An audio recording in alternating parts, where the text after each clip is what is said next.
Welcome back to Booze on the Rocks. My name is David Edwards, and today we're going to use these to make the maple whiskey sour. But first, this.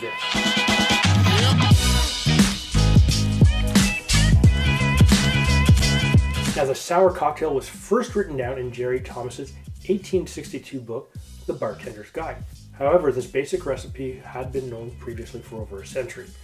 Now, in those days, travel seemed to take forever, and up to the 20th century, refrigeration was lacking, and the idea of germs basically didn't exist.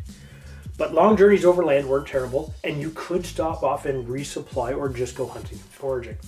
But sea travel, that was different, especially from Europe to North America, and that wasn't as simple. Food and water will spoil over a multi-month trip, and water wasn't exactly considered safe, especially surface water. Now, the professional sailors suffered from scurvy and other sea sicknesses, up until a bartender's hero named Vice Admiral Edward Vernon of England began mixing a few ingredients together to serve his crew. Now, sailors had a ration of various things like limes and lemons and all sorts of stuff to prevent scurvy, and of course liquor for something safe to drink. Now, to prevent a ship full of drunkards, the liquor, usually rum, was watered down, and lemon or lime juice was of course added to mask the flavor of the rum. That must have been some god-awful rum. Hence, we have a very early vision of the sour. But that also leads us to a grog, which of course is another video that I'd like to make you soon. Now, fast forward a couple hundred years, and some enterprising individual has gone all Canadian and created the maple whiskey sour, because we will add maple syrup to anything, especially booze. Alright, so let's get into making the maple whiskey sour. Now, before you get in there, make sure you hit the like and subscribe button. That way, every time we place a new video, you'll get notified. Okay, that's awesome. Thank you. Also, watch to the end past the recipe card, because you'll see every one of our bloopers, including the one where I actually wrecked something today. So now let's get into this. So the first thing, of course, that we need is, of course, our shaking glass. The next thing we need, of course, is whiskey. So what I'm using here is a Bourbon Frontier whiskey.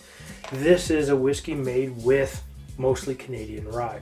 And we need 2 ounces or 60 milliliters.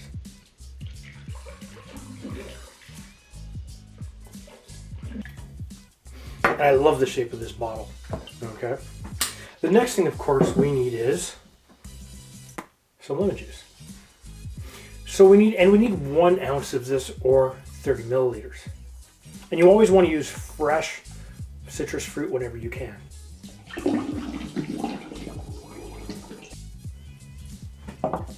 Excuse me 1 second, I'm still bleeding. This is part of the issues. I cut myself earlier today and it just doesn't want to go away. The next thing, of course, we need is real Canadian maple syrup. I'm using a maple syrup out of Quebec. Canadian maple syrup is awesome. I know they have it in Vermont. It's supposed to be quite good, but I'm Canadian, so.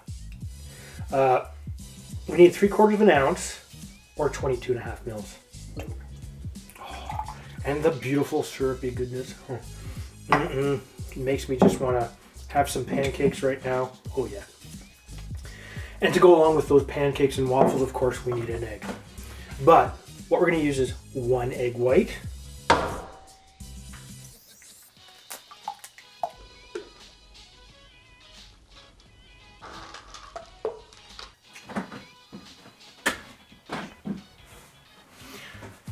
And we're also going to use 2 to 3 ounces of Angostura bitters. Now, those are optional. You don't necessarily need them, but I want them. We're going to go full bore on this, because optional is good, in my opinion anyways. So I'm going to shake this first, and what we're going to do is we're going to shake this for 10 to 15 seconds. We're then going to add some ice, and we're going to shake it again for another 5 to 10 seconds just to bring the temperature down.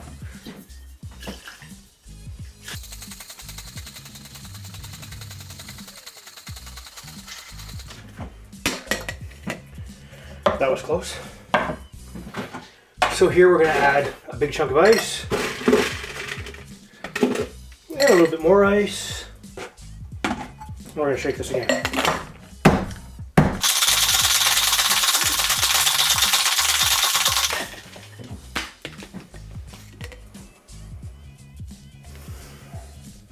Oh, that smells absolutely gorgeous. Absolutely gorgeous. So what we need is a rocks glass. And we need some ice. Apparently I've used all my ice in my multiple takes of actually doing this. We are going to double strain this, so we're going to fine strain this as well to give us that beautiful look.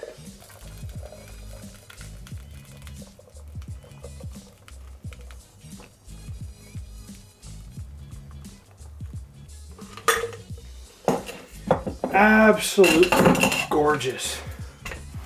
It smells good. You just can't go wrong.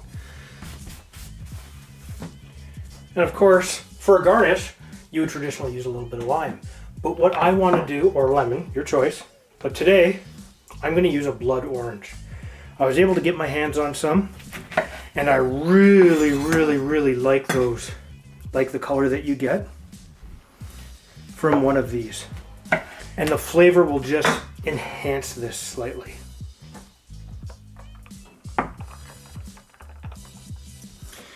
Never mind, I don't have enough ice and that's part of the problem, but the good thing is it's not going to dilute too much.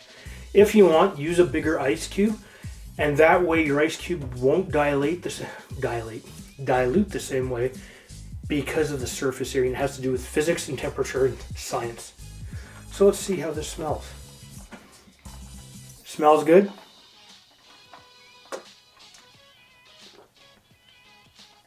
Oh yeah.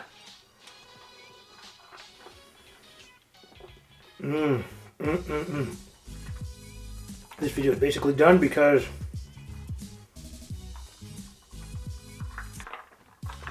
that is awesome. That is truly an awesome drink. What I'm going to do is I'm going to put the list of ingredients and the method of how to make this in the description down below. If this is your first time to our channel, please hit the subscribe button and make sure you hit that bell notification. That way, every time we place a new video, you get notified. But if you don't like good whiskey and you don't like Canadian maple syrup or maple syrup of any kind, hit the thumbs down button twice. And we'll see you next time.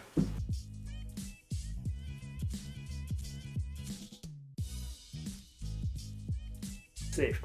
Now, professional, safe, soft. Great taste. Oh, the bourbon's not too strong. The maple syrup cuts it beautifully.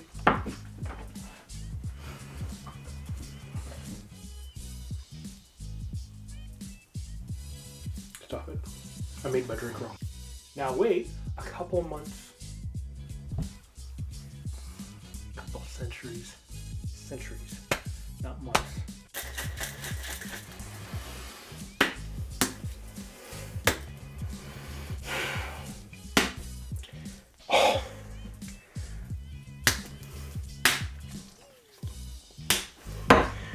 This is completely and utterly unfair. It's not working. I've done something right. It will not unseal. Ow.